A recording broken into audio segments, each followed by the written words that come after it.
let's unpack this. We are living in an incredible time, aren't we? Uh-huh. I mean, AI can now generate content, text, images, sound, even video, and the realism is just, it's breathtaking sometimes. It really is. It often looks and sounds so much like something a human created. Exactly. And that capability, well, it forces us to confront a really fundamental question, doesn't it? Mm-hmm. Beyond just how real it appears on the surface. Mm-hmm. What's the true authenticity of AI generated content? Right. And the source we're digging into today, this document called The Energetics of AI Generated Content, it takes that question somewhere. Well, somewhere completely unexpected. Yeah, it really does. It moves past just the visible and the audible and ventures right into the realm of subtle energies. That's the fascinating core idea. This document posits that AI-generated content carries a distinct, a discernible energetic signature. Yeah. And critically, it suggests this signature is different from human-created work. And that difference is rooted directly in its algorithmic origin, in the unique way it actually sources its material. And the idea here, according to the source, is that these subtle differences aren't just like theoretical concepts. Right. They can actually be detectable by sensitive practitioners. Exactly. So our mission in this deep dive is really to pull out the core insights from this material. We want to help you, our listener, understand this truly surprising, maybe even provocative concept. Okay, so the roadmap. We'll explore what the source means by a human energetic signature first. Yep. Then we'll contrast that with how AI actually generates content. Look at the process. Got it. Then dive into the specific hypothesis about AI's unique energy profile. Exactly. Then we'll look at the theoretical ways one might detect these differences. How could we tell? We'll examine some examples provided in the source, and then finally consider the really significant implications this could have for human consciousness and creativity. All right, sounds like a plan.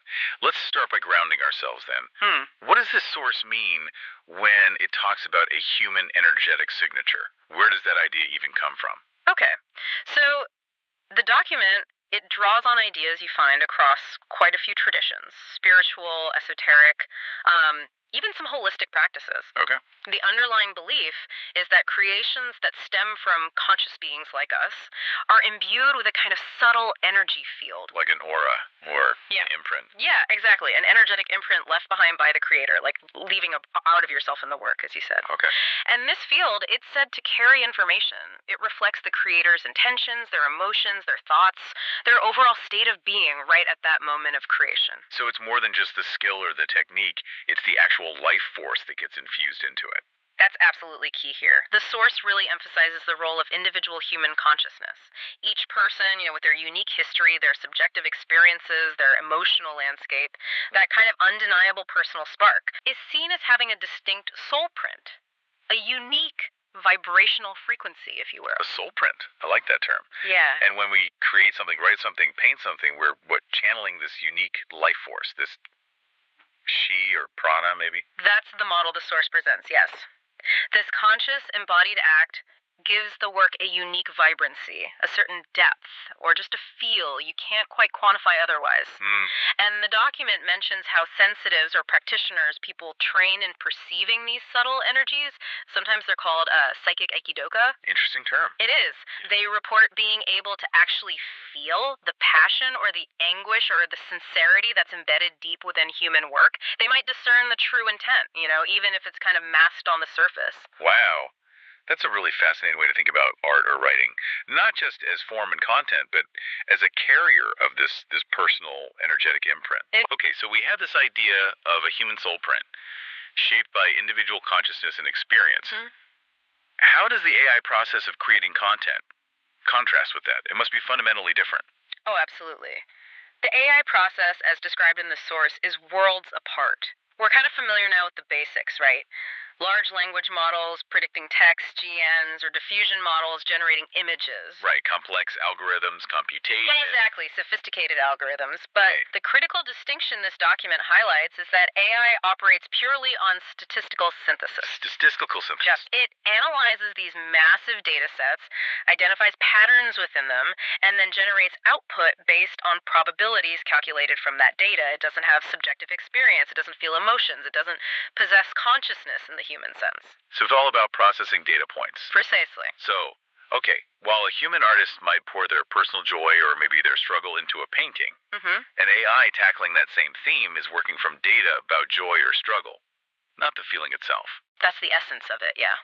The source of AI content is depicted as this sophisticated pastiche, a kind of statistical average derived from vast, aggregated, and importantly anonymous, human-created data sets. Anonymous. Yeah. The document actually uses this evocative term, the digital akasha. The digital akasha. Wow, that paints quite a picture. Like a collective memory bank. Kind of, yeah. A collective repository holding billions of individual human expressions, thoughts, creations, all mashed together. It's a powerful image. It is. And the core point the source makes is that AI source material is a composite distillation.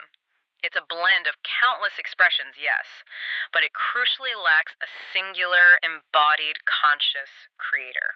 There's no individual with unique personal intent focusing their energy on that specific piece of content being generated. Ah, I see. So the lack of that single conscious intentional mind at the point of creation, that's the foundational difference from an energetic perspective, according to this source. That's presented as the absolute key. Okay, the contrast is pretty stark then. Singular, embodied, intentional human energy versus this aggregated, statistical, data-driven synthesis from AI. So this brings us right to the document's central hypothesis. AI content has its own distinct energy signature. Why? Why does the source believe this difference in process translates into a unique energy? Well, the hypothesis flows directly from that difference, because AI output is described as a collective echo rather than an individual soul print. Right. Its energetic signature is thought to reflect the aggregate energy of all that training data. It's diffuse, It's a composite energy, not focused or directed by a singular personal consciousness at the moment of creation. Okay, so it's like the energy of the crowd versus the energy of one person. That's a good way to put it. And the source actually gives some specific characteristics, descriptive terms, to try and capture the feeling of this proposed AI energy signature. Oh, interesting. Like what? Okay, first, it's often called statistical, meaning it embodies those probable data patterns, right? It reflects a sort of generalized or average resonance from the data it learned from. It's said to lack the sharp, specific frequency of individual genius or depth emotion. The analogy used in the source is sensing the general hum of a crowd versus feeling the intense, singular emotion radiating from one specific person within that crowd. That makes sense, yeah. It's pulling from the average, the middle ground, not a unique peak of feeling or insight. Exactly. Second, the signature is described as potentially feeling flat or hollow. Flat or hollow? Yeah. The idea is that without that direct infusion of individual human life force, personal intention, and direct emotional experience, AI content might feel energetically, flat or hollow to someone sensitive to these things. It might lack subtle depth, a feeling of vitality, or what some might call soulfulness. It can perform brilliantly, technically perfect maybe, but it lacks that deeper resonance. Think of, a technically brilliant forgery compared to an original artwork that just has that undeniable vital spark. Yeah, I think I can intuitively grasp that idea. Something looking right, maybe even impressive, but feeling empty somehow. Is that the idea? That's pretty much the idea. Then there's the characteristic of being composite or synthesized. Okay. Because it's fundamentally a blend of countless sources, right? An amalgamation rather than an organic creation flowing from a single mind. Its energetic signature is described as diffuse, multifarious. So spread out, lacking focus. Exactly. Lacking a concentrated point of origin. Yeah. It doesn't have that distinct aura you might sense from a particular artist's unique style or a writer's unmistakable voice. The analogy here is like looking at a detailed mosaic. Each individual piece might be clear and well made, but the unified soul or imprint of a single craftsman isn't necessarily present in the overall pattern. Ah, so it feels more like a collection of parts cleverly assembled rather than a singular cohesive expression flowing from one source. That's the description, yes. And finally, the signature is termed disembodied. Disembodied. Yeah. Because it has no body. Precisely. AI doesn't have a physical body. It doesn't have emotions in the way we understand them. It doesn't have lived experience. Its creation process is purely computational, happening in silicon. Right. So the source suggests this translates energetically into a signature that might feel detached, maybe overly intellectualized, or simply lacking a sense of grounding. Detached. Intellectualized. Lacking grounding. Wow, those are really powerful potential distinctions. So, okay, if this is the hypothesis, these distinct energetic characteristics, how does the source propose one might actually discern these subtle differences? How could we actually tell? This sounds tricky. Yeah, and the document is clear that this is currently theoretical, right? It's laying groundwork for what it calls psychic ecology, which is a field that doesn't quite exist yet. Psychic ecology. Okay. But it does propose several potential avenues for exploration, ways we might investigate this. Okay, I'm curious. What are they suggesting? Well, one method involves qualitative observations by trained sensitives. Okay, so people who are naturally intuitive or trained. Exactly. The idea is that empaths, intuitives, or others trained specifically in subtle energy perception could provide subjective reports on their experience of AI versus human content. The key, of course, would be rigorous training for these individuals and maybe developing a more precise lexicon, a shared vocabulary, to describe what they perceive energetically. Right, like standardizing the feelings. Sort of. The document gives examples, like sensitives describing AI text as feeling cold, or maybe unsettling because of the absence of human warmth, or perceiving it as uninspired or simply echoic, like it's just repeating patterns. Developing a vocabulary for energetic perception. That's interesting in itself. What else? Another potential avenue is exploring biofeedback and physiological responses. Bringing the body into it. Exactly. The premise here is, if AI energy is distinct, maybe our physical bodies react to it in subtle, measurable ways, even if we're not consciously aware of it. Like what kind of measures? The source suggests tracking things like heart rate variability, HRV, or galvanic skin response, GSR, which measures changes in skin conductivity related to arousal or stress, even skin temperature, or maybe brainwave patterns using EEG. Okay. The hope or hypothesis is that these objective measures might show subtle but consistent physiological shifts when a person is exposed to AI content compared to human-created content.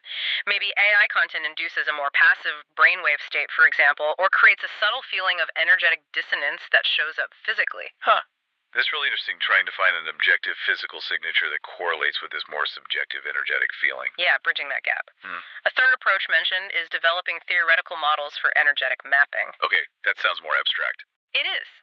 This involves proposing conceptual frameworks, maybe drawing on ideas from theoretical physics or metaphysics or consciousness studies that could potentially correlate specific energetic patterns with the content's origin, whether it's human or AI. So, trying to build a model of how these energies might work and differ?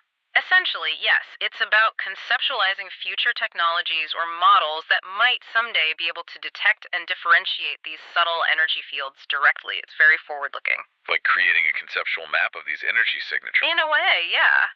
And finally, and this is really crucial for any scientific investigation, the source emphasizes the absolute need for double-blind studies. Yes, the gold standard. Absolutely. To add any kind of scientific rigor to exploring these subtle phenomena, any experiments would need to be properly controlled. That means conditions where neither the person observing or experiencing the content, nor the researcher conducting the study, knows whether the content being presented is human-generated or AI-generated at the time. That makes total sense. You have to remove bias. Rigor is absolutely essential when you're exploring things that are, well, subtle and potentially subjective. Couldn't agree more. Okay, so we have the theory, the potential characteristics, and some ideas on how one might investigate. Now, the document apparently provides some case studies or examples to illustrate these concepts more concretely. How do these ideas actually apply to the different types of AI content we're all starting to encounter? Right. The source tries to bring it down to earth by applying this energetic lens across various media. Good. Let's hear some. Okay. For AI-generated text, it describes hypothetical observations where, say, trained sensitives might find the text perfectly correct in terms of grammar, facts, structure, but simultaneously perceive it as emotionally inert, lifeless maybe. An AI-written poem, for instance, might feel technically proficient but hollow, lacking that unique spark of struggle or joy that you feel fuels a human poet's work. Or AI-generated news articles might seem sterile or detached, missing the subtle energetic imprint of a human journalist's perspective, their engagement, their presence. So, functional, maybe even impressive, but lacking that vital spark, that human touch. That's the description used, yes. Then moving to AI-generated visual art. The technical skill we see now can be absolutely astonishing. Oh, yeah. Incredible images. But the source talks about reports or potential perceptions of an energetic flatness underlying the technical brilliance. A human painting, it argues, carries the artist's mood, their journey, their unique vision, that singular energetic imprint comes through. An AI image, however visually complex and stunning, might feel more like a meticulously crafted composite that lacks that singular soul. It highlights the difference between, say, artistic soul expressed through the medium and a statistical composition rendered by an algorithm. Yeah, that ties back directly to that composite or synthesized characteristic we talked about earlier. It makes sense. It does connect, yeah. Then in AI-generated music and audio, similar ideas apply. AI can mimic musical genres with incredible accuracy now. True. But a sensitive listener, according to the source's framework, might perceive a lack of depth or heart. It might sound technically correct, hit all the right notes, follow the right structure, but it might fail to resonate on that deeply personal, energetic level. It hits the right notes, maybe, but doesn't stir the soul, so to speak. That's a good way to capture the idea presented, precisely. And then there's perhaps the most critical and maybe most concerning example, deepfakes. Ah, yeah. This is a big one. It really is. This is where perfectly replicated voices and visuals meet the profound energetic implications of fabricating reality itself. The question the source poses is, can a sensitive discern the underlying artificiality, not by spotting visual glitches or hearing audio artifacts, Right. but by perceiving an energetic dissonance, or maybe feeling the absence of the authentic energetic signature of the person being faked? It pushes beyond just imitation. It questions the energetic integrity of information that's being presented to us as real. So a deepfake could look and sound exactly like someone we know, but energetically, to someone tuned in, it might just feel wrong, off, like a void even. That potential void, or that subtle energetic lie lurking beneath the perfect surface, that's exactly what the source explores, especially when you expand from deepfakes to the idea of synthesized reality more broadly. Synthesized reality. Yeah, the challenge isn't just to visual truth or auditory truth anymore, it's potentially a challenge to energetic authenticity. If our perceived reality becomes increasingly saturated with content that lacks that direct, individual, human, energetic imprint, well, the source raises some serious concerns. Like what? Concerns about potential energetic confusion, maybe a subtle, creeping kind of distrust, and possibly even the erosion of a shared reality that's grounded in authentic, energetic signatures we intuitively recognize. Goodness. This is truly thought-provoking stuff. It really extends way beyond just content creation into the very nature of reality and perception. So, okay, let's zoom out a bit. What is all this potential difference in energetic signatures between human and AI creation? What does it actually mean for us, for human consciousness, for our future creativity? What are the implications? The source outlines some really significant potential implications, things we should probably start thinking about. Okay. One major concern is the potential dilution of energetic resonance in our environment, our information ecosystem. Dilution. How so? Well, if we're constantly consuming content that is potentially energetically flat or hollow, could that subtly desensitize us over time? Could it make us less attuned to the vibrancy and depth of genuine human expression? Could it maybe diminish our capacity for deep emotional connection, for empathy, maybe even for intuitive insight? It's fundamentally about the vibrational quality, you could say, of the information we're swimming in daily. Becoming energetically numb. Huh. Wow, that's actually a chilling thought when you put it like that. It is a concern raised. Another key implication discussed is the blurring of creative boundaries. Right, we see this debate already. Exactly. AI undeniably challenges our traditional notions of authorship, originality, and what constitutes that artistic soul we talked about. When AI can create things that are so technically proficient, sometimes indistinguishable or even preferred, it forces us to ask, where is the unique human contribution? Yeah. The source suggests this might be provoking a kind of existential crisis for human creators, pushing us to really redefine what makes human creativity unique and irreplaceable. What is that soul print versus the statistical blend? It forces us to ask, what is it that only a human being can bring to the creative process? What's our unique value? Precisely. And this leads directly to what the source calls a critical need for energetic discernment. Okay, so learning to tell the difference. On a deeper level, yes. As AI-generated content proliferates, and it will, the source argues that we, as humans, might need to cultivate what it terms intuitive literacy. Intuitive literacy. I like that phrase. Me too. It means going beyond just fact checking or spotting technical flaws. It suggests we may need to learn to read the underlying resonance of content, recognizing that subtle feeling of hollowness, perhaps, or the composite feel of synthesized work, or that energetic dissonance potentially present in deepfakes. That skill could become essential for navigating this new blended reality. So, developing our own internal energetic compass, in a way. Learning to trust that subtle feeling. That's a great way to put it. Precisely. And finally, the source suggests that this whole situation, this rise of AI creativity, actually compels us to redefine human creativity itself, maybe in a positive way. How so? Instead of viewing AI solely as a competitor or a threat, perhaps its very nature highlights and elevates the unique, irreplaceable, energetic imprint that only human consciousness, with its full spectrum of messy, beautiful emotion, its embodied experience, its struggle, and its joy, can actually provide. So AI's limitations highlight our strengths. In a sense, yes. There's a vibrational quality we bring, according to the source, that AI simply cannot replicate because it doesn't live, it doesn't feel, it doesn't intend in the same way. So it's an invitation, perhaps, to lean into our distinct energetic capabilities, to value them more, and to consciously choose how we want to shape the energetic future of the digital realm we're all increasingly inhabiting. What an incredible exploration this has been. Seriously.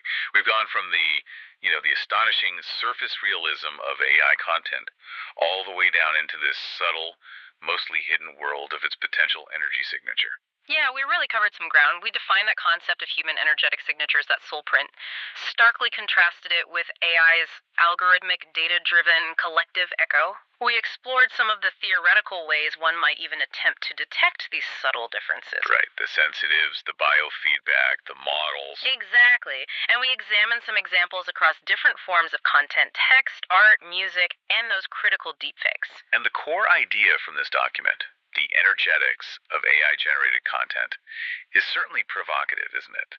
That AI content may possess a unique, potentially detectable energetic signature that's fundamentally distinct from human work. It definitely is provocative, and it really calls for or suggests a heightened awareness, a need to pay more attention to the subtle energies flowing through our increasingly digital world.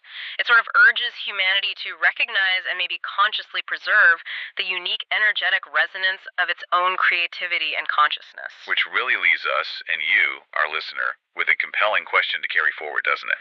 In an increasingly synthesized world, filled with ever more sophisticated AI creations, how will you cultivate your own intuitive literacy? How will you tune into those subtle energies? Something to consider.